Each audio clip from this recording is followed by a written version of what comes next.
Hello, everybody. It's Marci from wavesofcommunication.com.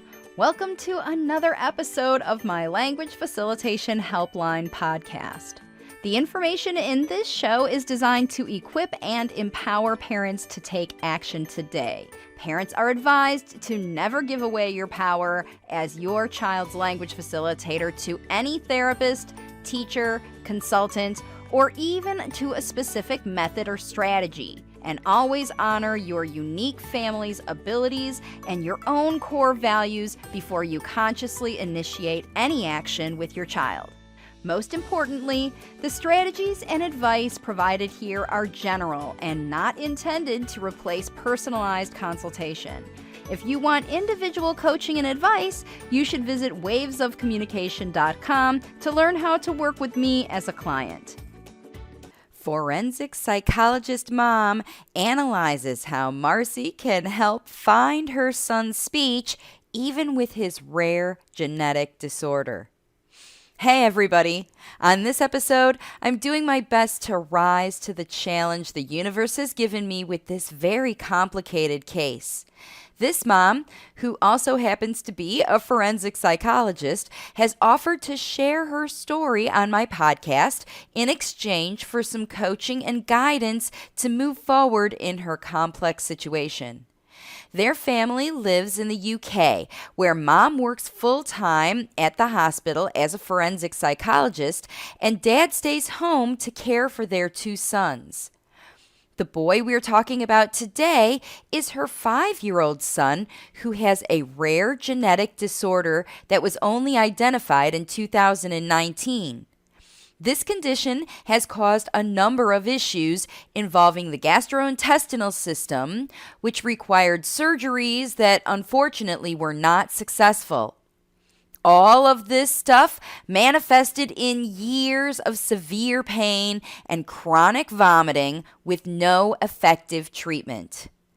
Fortunately for this family, an accident, mom says it was caused by the universe, happened about 6 months ago that prompted the doctors, who had not listened to her before for years, to try a unique procedure that ultimately worked to finally eliminate this family's symptoms.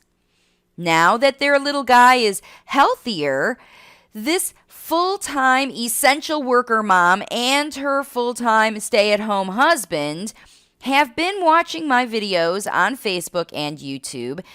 And mom is definitely convinced that language facilitation is their best chance to find her son's speech. And she already has learned from 5 years of experience that PECs and the old speech therapy ways do not work for her son. She and her husband even do have the funds available now to invest in working with me in my coaching program. But there are some other reasons that this family has hesitated to get started in the program. This brave mom was honest enough to express her concern that she doesn't have what it takes to be Wonder Woman and take over control of the process to teach her child how to find his speech herself. So listen in here as we talk together to uncover this and more of the mindset blocks that have been keeping this mom stuck.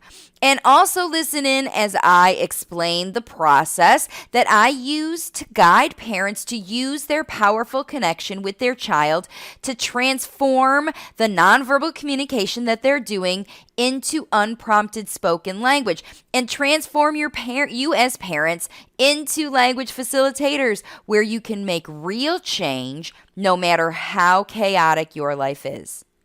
Have you been able to see, have you been watching the class I did this week? Yes, I've managed to catch 3 of them. So I'm a medic, Marci. So I work in a hospital. I'm a forensic psychiatrist by background. I've worked full time and I'm having to catch your sessions on the hoof and I'm thinking, oh my God, she's talking. I've got to listen to what she's saying right now. I must say, Marci, I pay attention to everything that you say because it resonates with me. I don't know how and I don't know why. I can't quite work out why it resonates, but it I does. It resonates because you're a forensic psychologist. When you said that that's your career, I was like, ideal. You'll be the best language facilitator ever because a forensic psychologist analyzes everything. That's what you do, is you realize not just that things are happening, but why, right? That's what you do. You investigate why are things happening, not we can see the 3D of it. Otherwise, why would we have to forensically analyze anything? There is more to it than what we see on the 3D, right? That's your life. Mm. So in your child, wherever they are, we get to talk about them. The reason that what I say resonates to you is because the way we solve problems in the way I do is exactly the way you use forensic psychology to solve problems. When you get to the solution, you understand the why.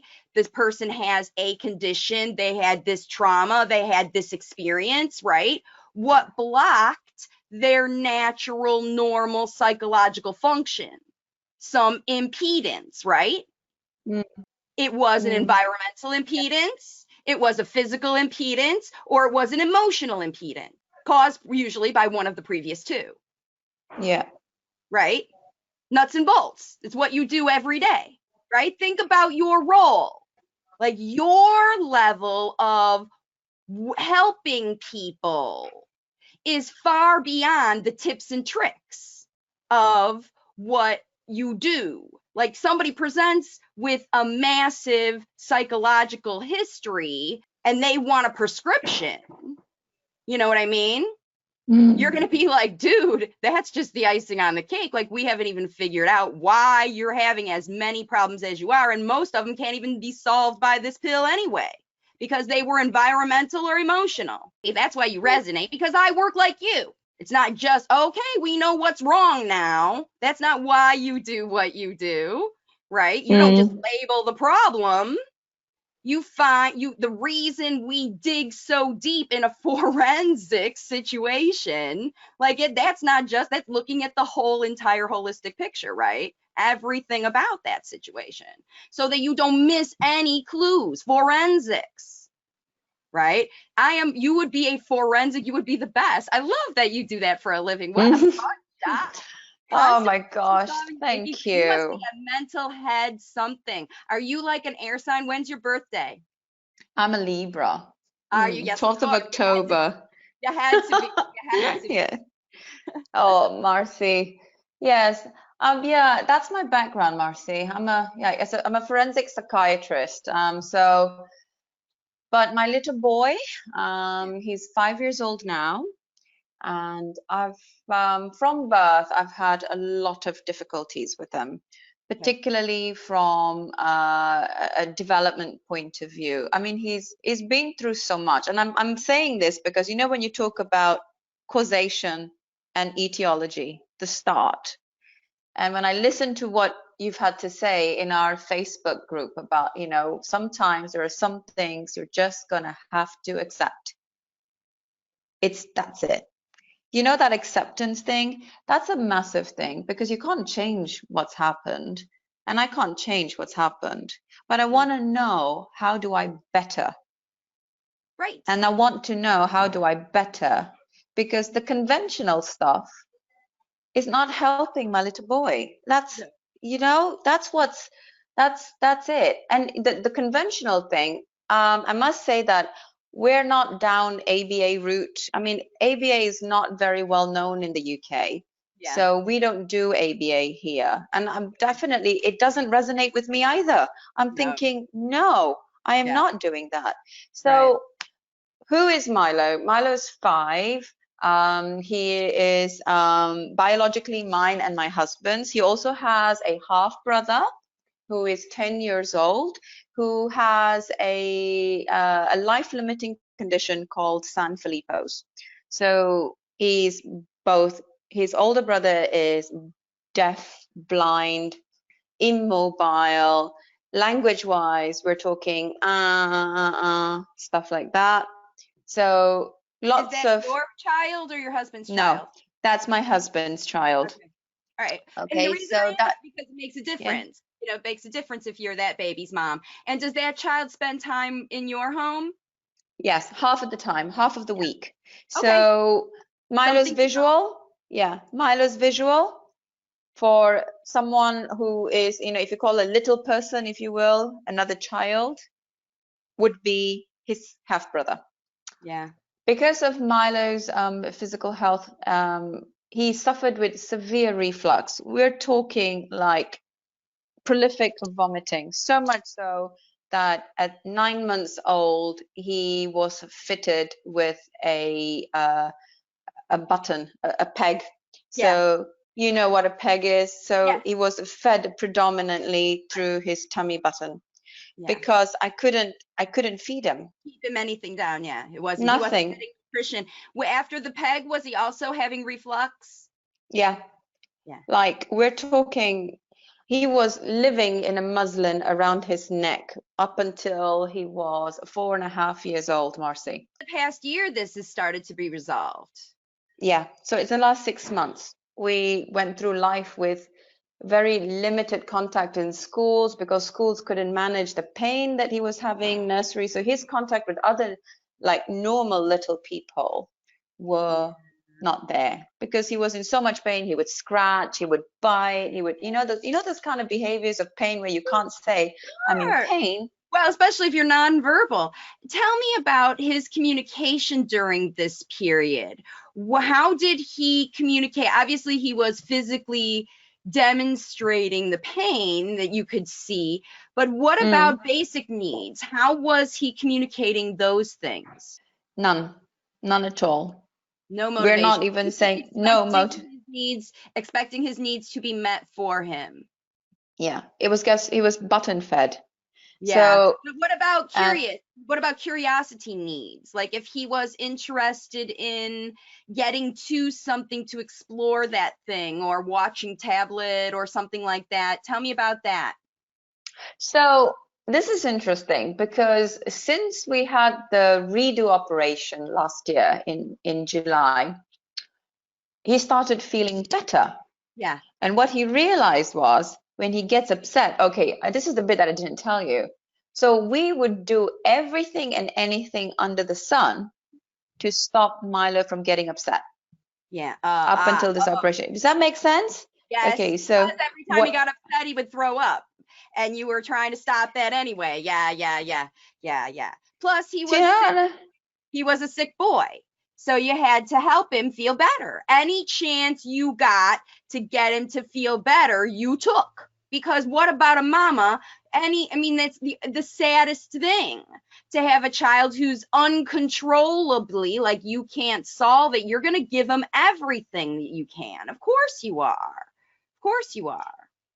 And do you know what it was? It's because it was in our back of our minds. The threat was, this is the threat. The threat was if he kept losing weight, then he would have to have an operation that involved him having a jejunostomy and be tied to a feeding pump for Yeah. 18 hours a day to be fed. Yeah? Yeah. So Well, the and gastrostomy, yeah. you're a medical professional, so you understand. Obviously, you've been through at that point, and when you get to a certain stage and you're told, "Have a nice day, go home." There's nothing else we can do for you, and then at home you have to pick up the pieces of that situation without help. I mean, it's not as though you didn't call the doctor and say he's there, and they're like, that's what we do. That's what we do. That's what we do. And then when it breaks, they're like, oh, I guess we have to do something different now. Well, how come you couldn't do something different before? They were closed-minded about their way to move forward in the approach. And here's the thing that I'm going to tell you right now. It can be incredibly enticing to spend energy in that thought. What happened, how they weren't listening. We proved them wrong now. We wasted that time. All that stuff happened, right? But think about what you tell your patients when they are presented with a history they have no control over. They were abused, they were whatever. A history they have no control over. This trauma that happened to your child and you as a result, because it's traumatic for a mom, you feel everything your child feels. See, when a mom has a very sick kid and you have this situation that's in your control, you know, it's the PTSD that is still existing, this situation. So in your case, right, we have a new lease. Whatever happened with this divine intervention, that the bad surgical procedure fell out, and then the doctors were guided by circumstance, the universe and whatever, to maybe think out of the box for a minute and look at the reality of the situation for your child and your situation. Maybe that happened, or maybe he wasn't big enough, or he wasn't in the right place, or his body wasn't made the right place, or whatever, as to why it didn't happen when it happened. The fact is, there's nothing we can do to control that now. And you are such a good analyst that you have seen how something is different in your child now that his wellness is above the radar, where he's actually going to be able to learn from somebody else. And reality is, while he was in that foggy state of pain, body, and control of his life, he wasn't able to learn, socialize, be with other kids when he could be anyway. You know what I mean? If you had him at a school, he would be so frustrated in that environment because those people couldn't solve his problem. He was in that pain body where he needs mama to meet his needs, because all he had was you, all you had was him, and it was all you could do. It's not that you're not a resourceful person. You had what you had. You did what you could, right? But you can waste a lot of time blaming those old situations. And that's one of the things that when I work with parents, yes, we acknowledge it, we understand it, just like when you work with your clients, but what do we do as a conscious action moving forward, given what we have right now? So, yeah. So what it is now, he was part of a genetic study, and he's recently been diagnosed with a novel genetic disorder, and it's called Menke-Hennekam, only discovered in 2019. It's a nonsense variant. I mean, this is the, you know, when you said acceptance and you're just going to accept what it is, it just hurts when a disorder is defined as a nonsense variant in the gene, you know, because that's what it is. That's what they said it is. It's just like a missense, just like a random script that went wrong.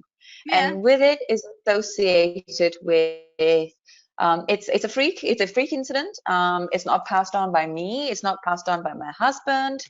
And by the way, my husband is a stay-at-home dad with my son Milo, and he does amazingly. He's just amazing. He's amazing.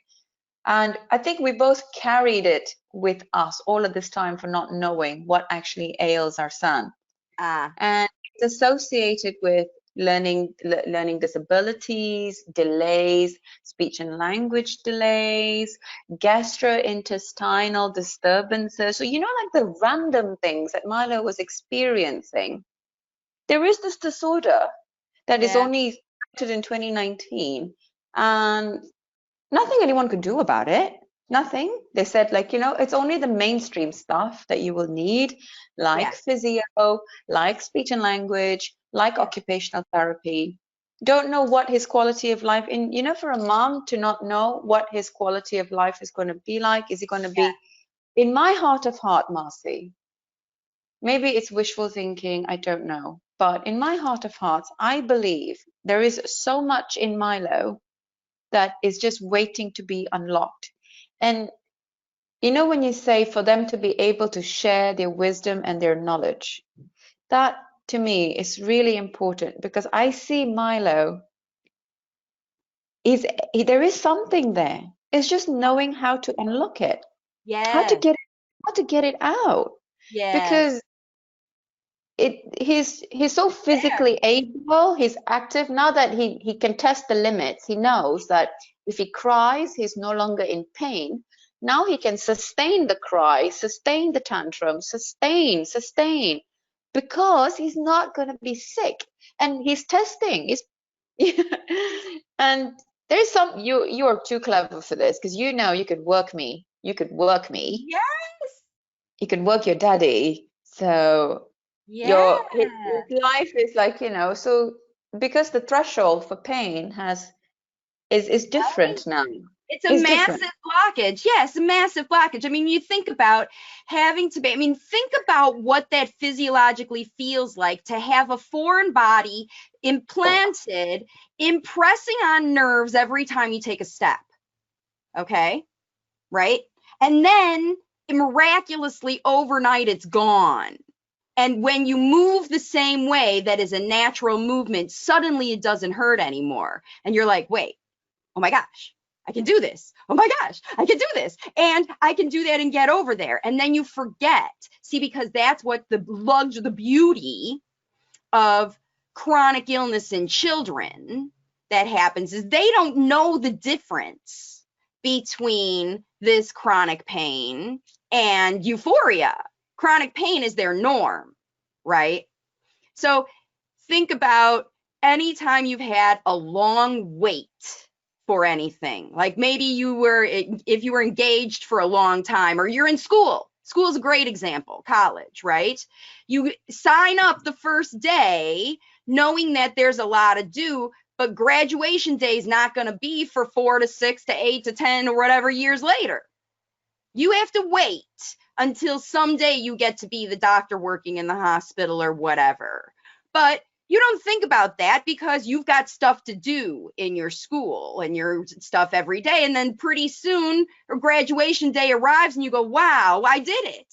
Somehow I made it through this thing, right?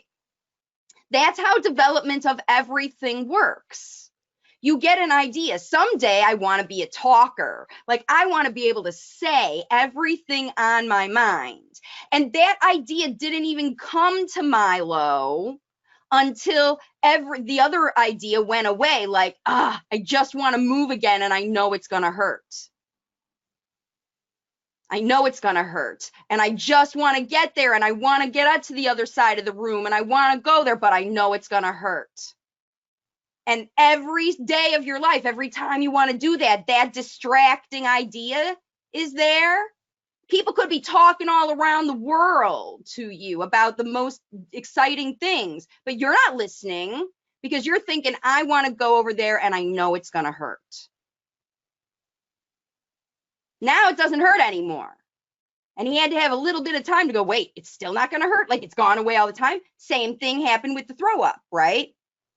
Wait a minute, I got to do this and it's not happening anymore. You said it yourself. He's testing, he's doing his own forensic analysis. Before it was like this. Now I'm doing the same thing and it's not. And he's paying attention to the result. Haha, when I do it this way, the mama who came running before, now she comes running faster if I dial it up just a little bit more and look a little like I'm going to throw up. If I put on the like this, she comes running faster. So he's learned how to use the behavior that he used as his functional language because it's all he knows. It's all he knows. Mm. That's why I asked, how does he communicate now? And you said he doesn't. Oh, yes, he does all day, every day.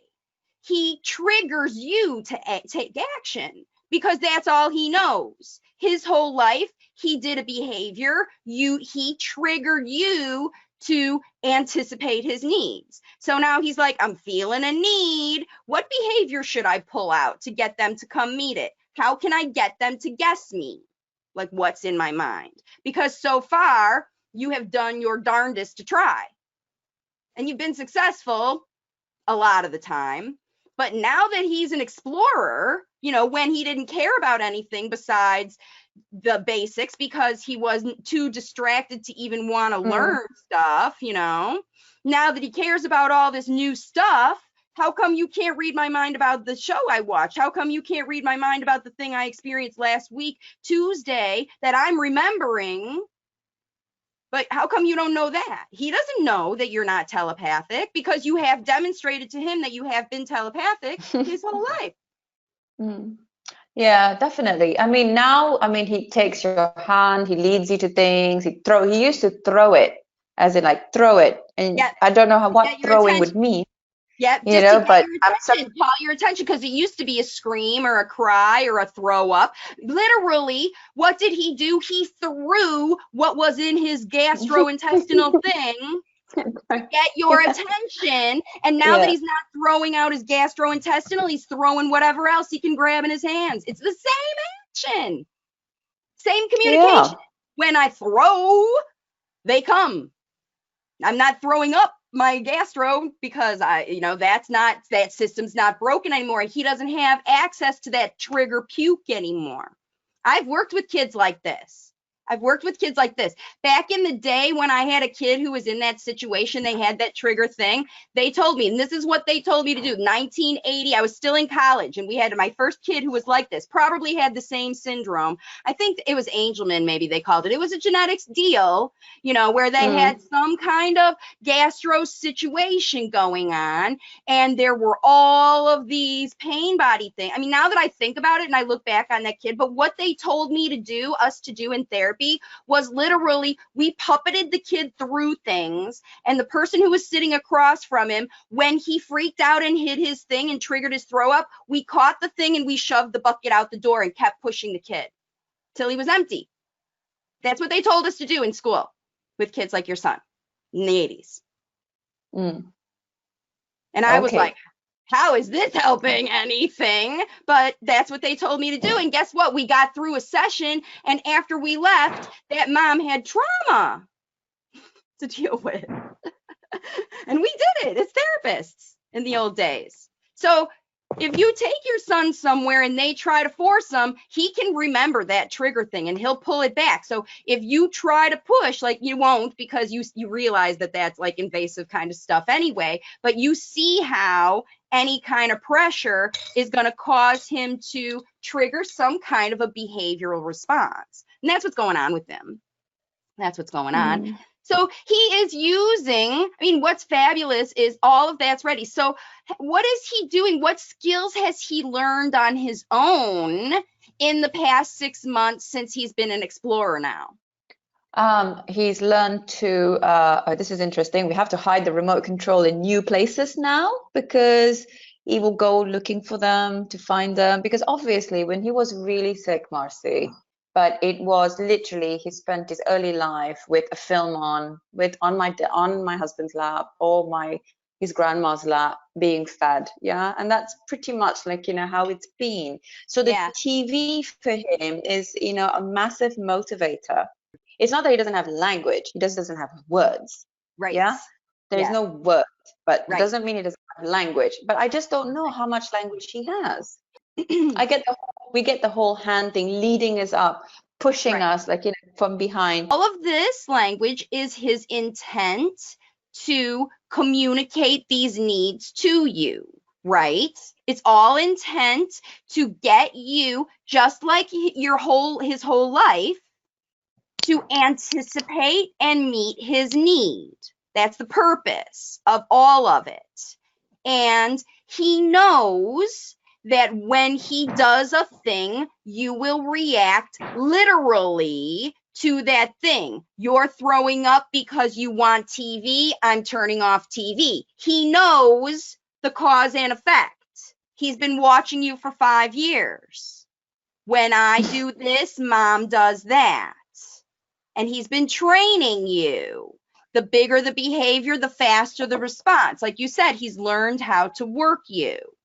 Okay, but that sophisticated level of point to a outside object is not in his wheelhouse, because before you were reading his mind. Now you're not as good at reading his mind because the ideas are too complex for you to understand. They come from a TV show he watched 2 weeks ago.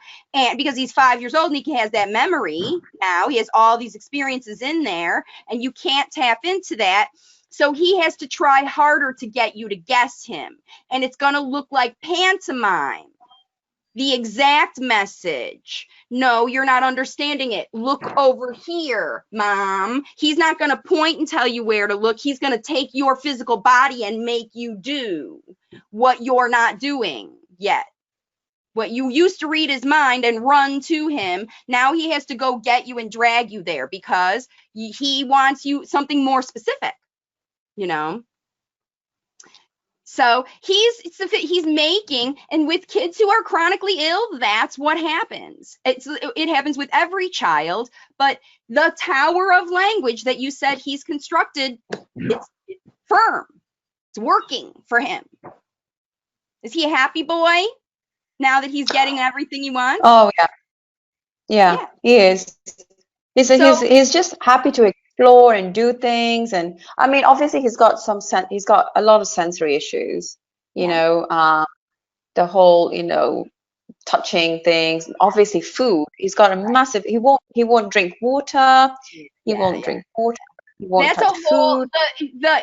Your language facilitation. So whenever we have a child that has other challenges, vision, hearing, eating, if these are other physiological long-term things, like it is its own system, you are changing from tube feeding to oral feeding, okay? For a child who's resistant to the alternative, and language, you've got a better bet with right now working on, because he is interested in changing. Like that one is broken for him.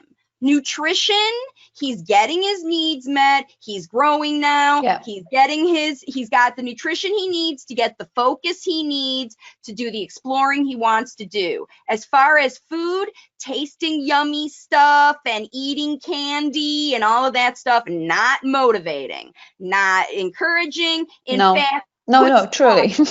Right. And whenever you pick up that subject to try to do that stuff, his pain body is coming into remembering, and that in itself is its own. Are you working with a feeding specialist to help you move into this transition?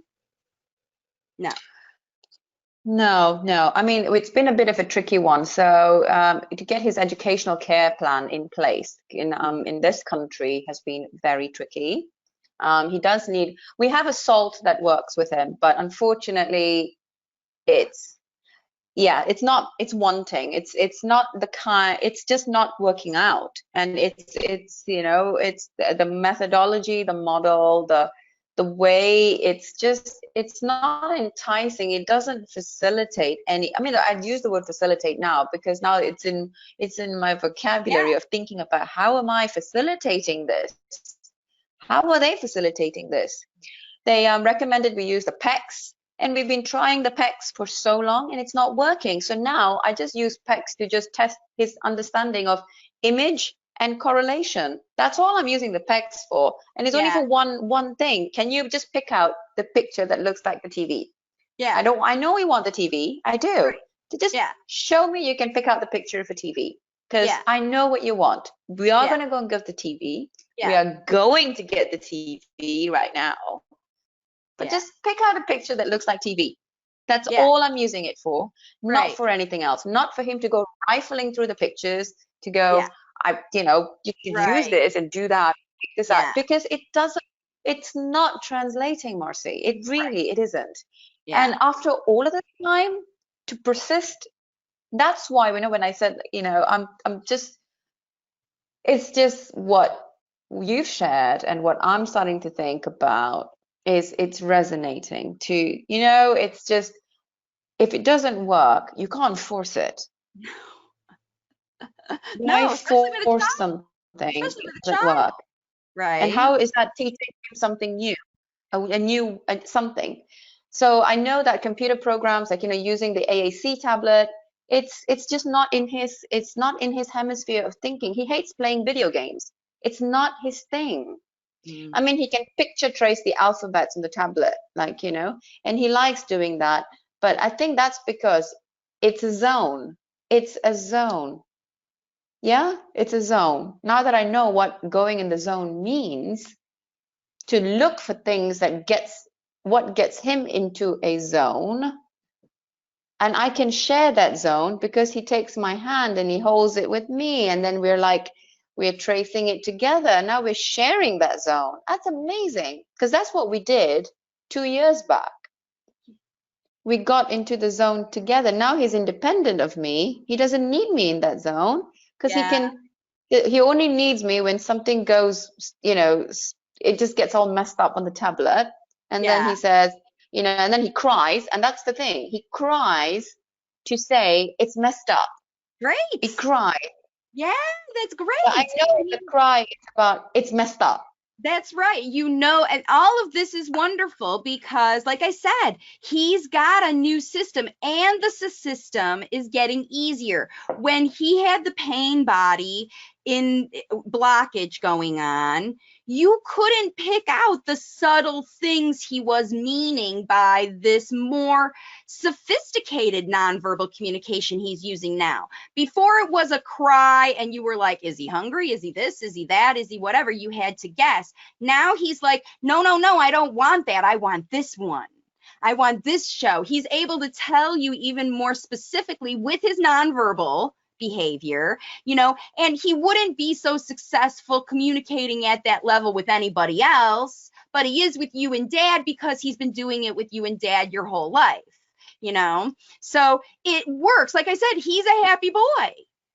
He's all right. He's even expanding his exploring, and he's inviting you to get into his zone when he's having a good time, but he doesn't know what's better, now that what you said earlier about now he wants to just go and explore everything, it's the best dream of a language facilitator parent. All you got to do is join him when he lets you join him and provide him the language for those things now that he's in language learning mode.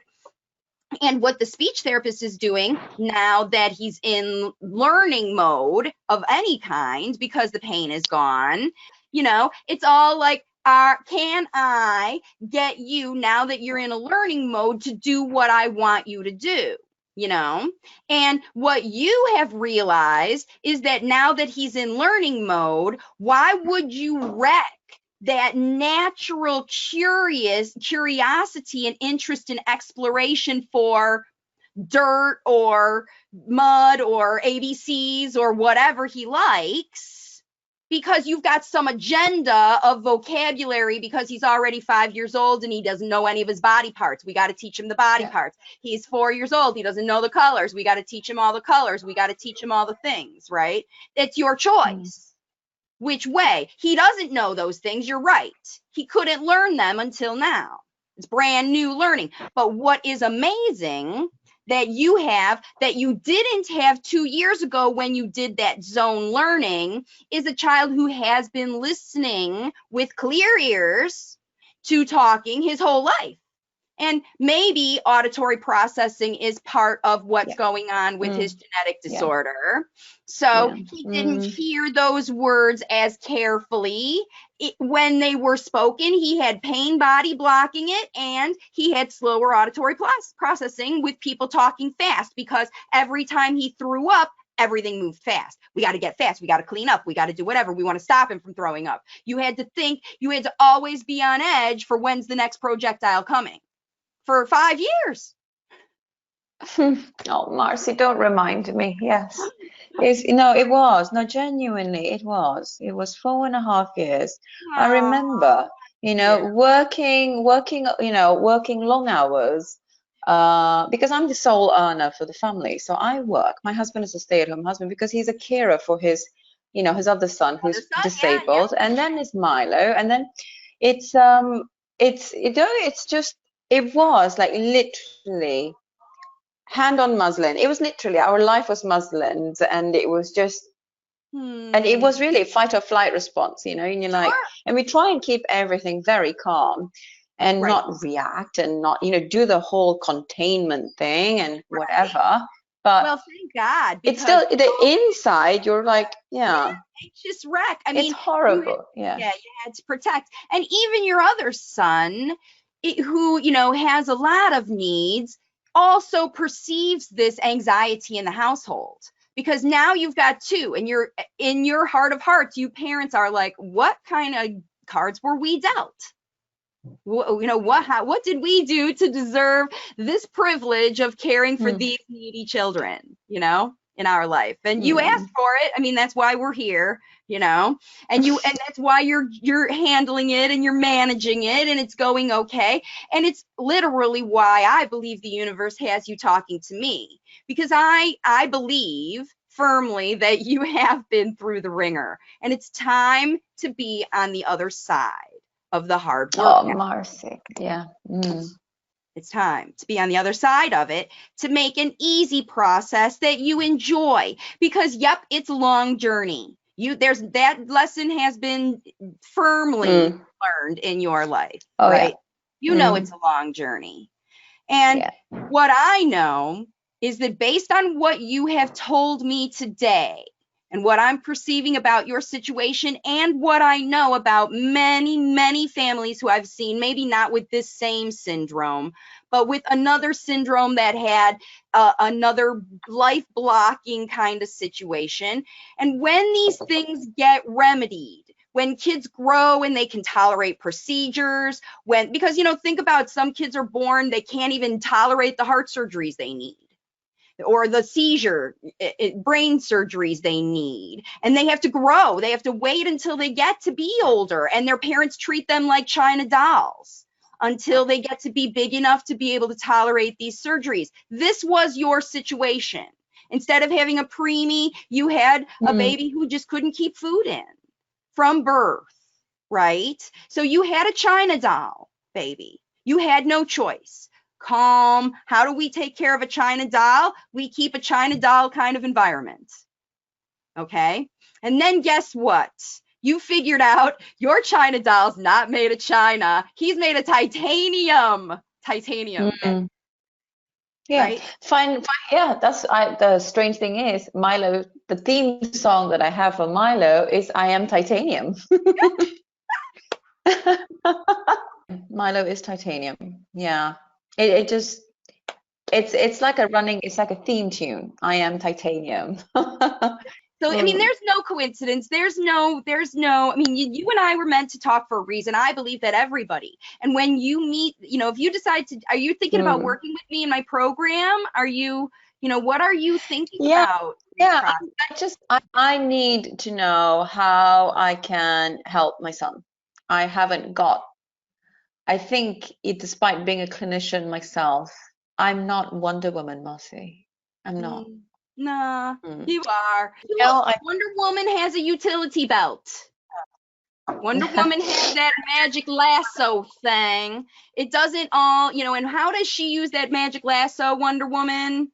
She ties into the universe. It does many, many things, that lasso. All right. And the lasso is your connection, the zone, the place that you can be with your child. You rope him right in. Oh my God, think about these crazy analogies. Stop it, universe.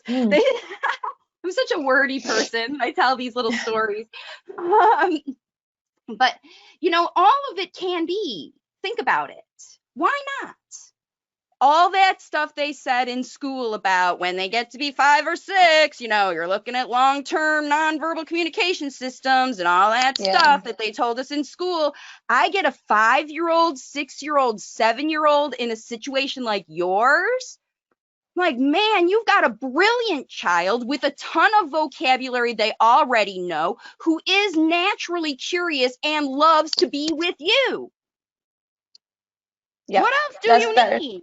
But I suppose the the COVID-19 drama has kind of, maybe there is a silver lining somewhere here. I guess, you know, you bring the child. Milo is closer. His goal is to ride the time enough to manipulate his dad into a situation to get him that DVD on TV.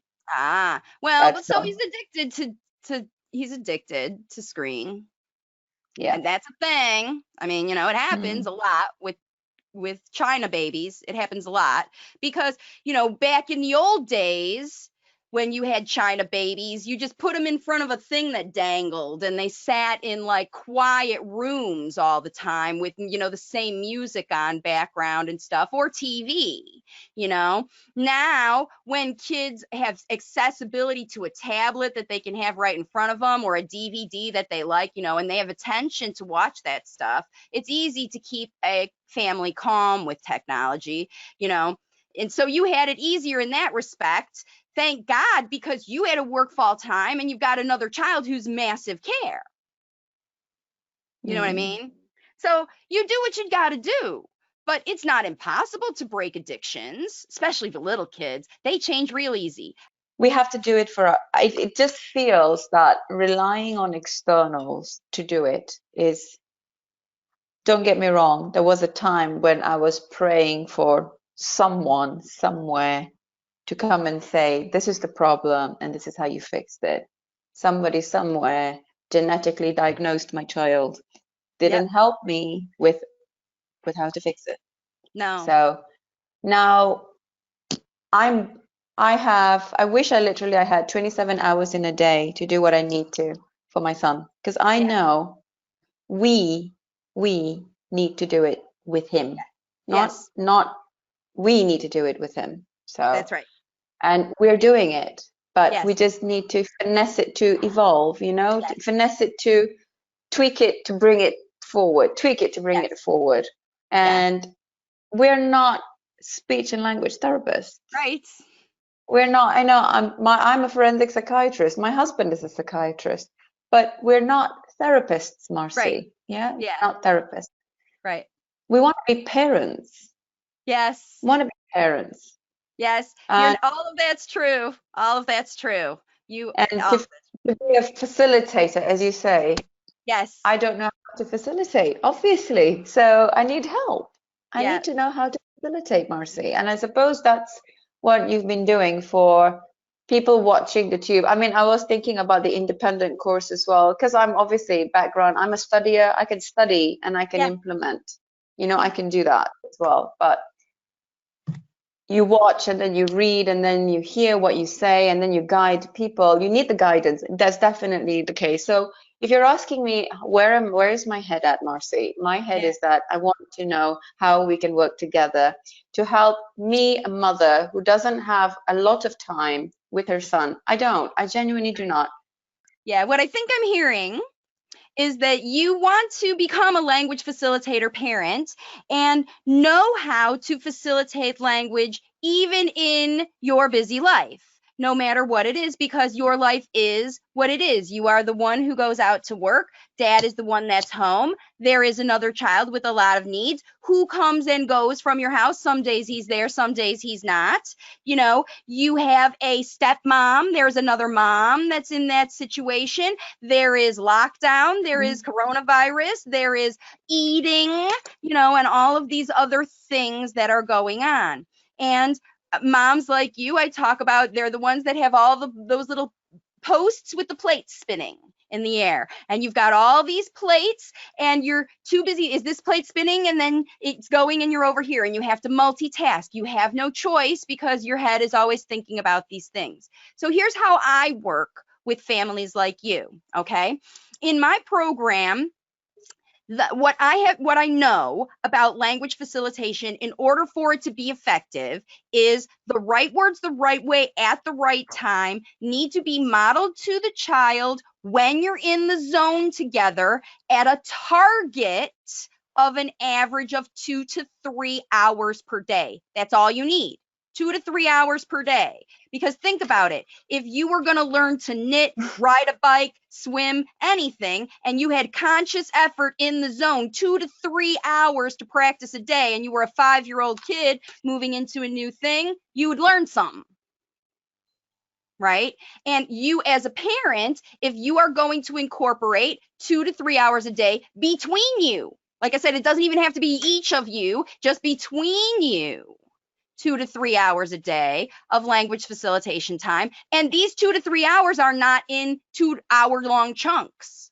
At first, it may be in 30-second chunks or 2-minute chunks or 10-minute chunks or 20-minute chunks or 30-minute chunks. They grow as your child learns to be comfortable in the zone with you and accept the role of the learner and accept the role of you as the teacher. Like, I'm in receptive mode right now, wanting to learn from whoever is teaching me. So When the blockages are eliminated, the fear, the avoidance, whatever, and the gateways are open where your child is interested in the words that you are modeling, you're providing them in the right way, which is slow enough and with the right grammatical structure and using the actual models that will get in there, and your constant self-analysis to know if your language models are good. Because you can't just say, okay, Marci told me to talk like this and talk about it, and not constantly self-analyze yourself every single week, whether this is effective or not. And if it's not effective, you got to get new strategies that are effective, because the strategies I give you at first will not be effective in 2 weeks, 3 weeks, 4 weeks when he evolves. Because right now he's nonverbal with an encyclopedia of language inside of him. And when it explodes, you're going to be like, what is this coming out? What's going to happen? He wants to talk. He wants to learn, but he wants to learn his way. So the way language facilitation works is it's not structured. We don't have lists of words or things that I tell you to say. We facilitate the language for the activity, whatever the activity is. So whoever gets him up in the morning will facilitate language first thing, cuddly language, nice language, sweet language, right? So you get that time. You get the time to get him dressed. You get the time to, snuggle in the morning and maybe even get through that first feeding or whatever before you go to school. You got all that time that you are actually intervening, conscious, same activity, same time with your child. And he needs language for all of that. He doesn't need to know the list of vocabulary of all the color, shapes, body parts, whatever. He needs to know the phrases and natural right words, right way, right time for each of those activities. And all of them are different in their intention. Now we're getting dressed because we have to get dressed because it's time to change clothes, and it's what we do, like care for ourselves. Now we're going to move into like digging in the dirt. Why do we do that? Not to care for ourselves, to have fun. Different kind of language happens when you are having fun versus when you are doing a structured functional thing, versus when you are asking, versus when you are complaining, versus when you're manipulating. All of those different ways and reasons to use language, right? It's not just about saying words when you ask him to say words. You're never going to ask him to say words. He's going to tell you the words he wants to say. That's what you want anyway. You don't want him to say what you want. You want him to share his wisdom with the world. That's what you were telling me, right? So there's wisdom in everything. And we go through your day. Who's going to get him up? Who's going to do whatever? How is that 2 to 3 hours going to fit in your day? And between the two of you at the end of that meeting, I'm going to say, do you know what you're going to do? And you say yes. Otherwise, the meeting doesn't end. From the very first time you have that first meeting, send you your plan notes and we do that 2-hour meeting. After that, you can join in my community in the Lifetime program. Twice a week, I have a meeting Monday evenings or Thursdays at noon, which is like 6 p.m., 6 p.m. for you. Considering, like I said, I believe in your case, long-term thing, Lifetime program is my recommendation. Starter program is going to get you there, but Lifetime program is going to keep you there. In your case. So that's my recommendation. Where are you? What do you think? Yes, what I was saying to my husband that I will speak with you, because obviously he needs to buy into it as well. He needs to be involved. He needs to be involved. I can't do this on my own. It just won't work, Marci. It won't. That's right. I can try, but yeah. We need to talk it over, and he needs to understand. I mean, don't get me wrong, don't be offended by this, but he is like, oh, she's American, it's this, they are can do and this, that, and the other. And I said, well, we have to try something. Yeah. And we need to learn something. We need to unlearn a few things, and we need to look at how best we can do this, because the acceptance of disabilities and whatever, the acceptance sometimes makes you think that sometimes maybe there's not much that can be done. And I don't believe in that. Right. So this is a conversation that I need to have with him. I am thinking about the reason why I've done all of this is because I know I need a Lifetime program. That's not, however long that is, however long Milo needs it. It's not about the money. It's Right. about being able to commit to the process and do exactly what is needed. Yeah. Because of how much we have going on, can we commit? And that's not even a question, but that's not the right way to think about it. But it's because of how terrible and hectic life is with my other son. He's, even though he's my stepson, it's my other son. But my son has a different life, and I'm hoping has a different future. And it's okay. I mean, I get it that you have that conversation. And if you want, even what's nice is some resources. So for the website, has he seen the free class? Has he seen my videos, things like that? Yeah. Yes, he did, about the talking slow, the changing, the swapping the prompts. It's yes, I've shared that with him just to get a feel, because it's not easy thing to do. Swapping the prompting is not easy, Marci. It's not. I know. That's why having someone as a guidance with you, because I know it's new. And remember, it's about these habits that you had no choice about accepting because of the hand you were dealt with your child. So I get it. Maybe that'll help light the fire under him. I'm not a salesperson, and I 100% agree. I don't even want coaching clients if they don't feel like they can do it. I want people who are working with me who believe that they can take these strategies. But in your case, Sri, honestly, you don't have a choice. An alternative to what I am teaching you will not work, because unless you get those blockages taken care of, any method you try will fail. And I believe you know this already. I'm nodding. No, I know. 5 years, Marci, 5 years. So I completely understand. I think it's important that we do this together. If it's just me, if it's going to be just me, then you're just going to have to deal with me, and you're just going to have to coach me. But the other thing that's great about this is, even if it happens that you decide to do it and your husband doesn't buy in, when he watches you follow my strategies with Milo in a targeted way during the time that you're home, he'll buy in because they work. Yeah. And, he's not convinced because I'm some blonde lady from Florida and US talking on YouTube and whatever. And I get it, because nobody does that. Like I said, I used to be like every other SLP. Nobody does this, what I do. The universe said people like Sri's family need you, because nobody else is doing this. Nobody else will coach you through what you're doing wrong. And you couldn't help it. So I know you got to go. So do I. We've been talking a long time, but I'm glad. Hopefully this was helpful. Are you feeling encouraged? Do you feel like you can do this? I'll tell you what was encouraging, watching the Zone YouTube video, because I missed it on Facebook.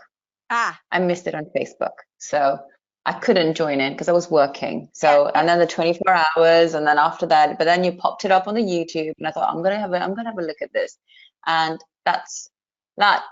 I want to be able to get in the zone and turn it on like a button, get my buttons, use it, because in the zone, it's lovely. It's like a dopamine effect. Yeah, it's a dopamine effect. So if it does boil down to just you working with me, Marci, then that's just going to have to be. It's just being able to understand what we need. What do you require from us? Yeah. Every strategy I have is designed to be easy. Is designed to be happy, designed to be safe, designed to be fun. The challenge is the change, not the strategies. Yeah. That's it. Right then, my dear, I have to go because I can see a call coming in already. Okay. Thank you so much. Oh, thank you. Be safe. Yes, you too. And You're doing an amazing job, Marci. Thank you. Thank you. Thanks for listening in today. Please share this podcast episode with anybody you think can benefit. And remember, there are tons of resources across my Waves of Communication platform to help you get started today on your language facilitation journey. There's more than 200 free videos on YouTube, a daily blog in my group on Facebook, my book, If It Isn't Fun, It Isn't Fun. Teach Your Child to Talk Faster Than Speech Therapy is available on Amazon and Audible, and my coaching programs. And all the details are on my website at wavesofcommunication.com. Of course, I'll be back next week with more information and strategies to help you continue on your language facilitation journey. Bye for now.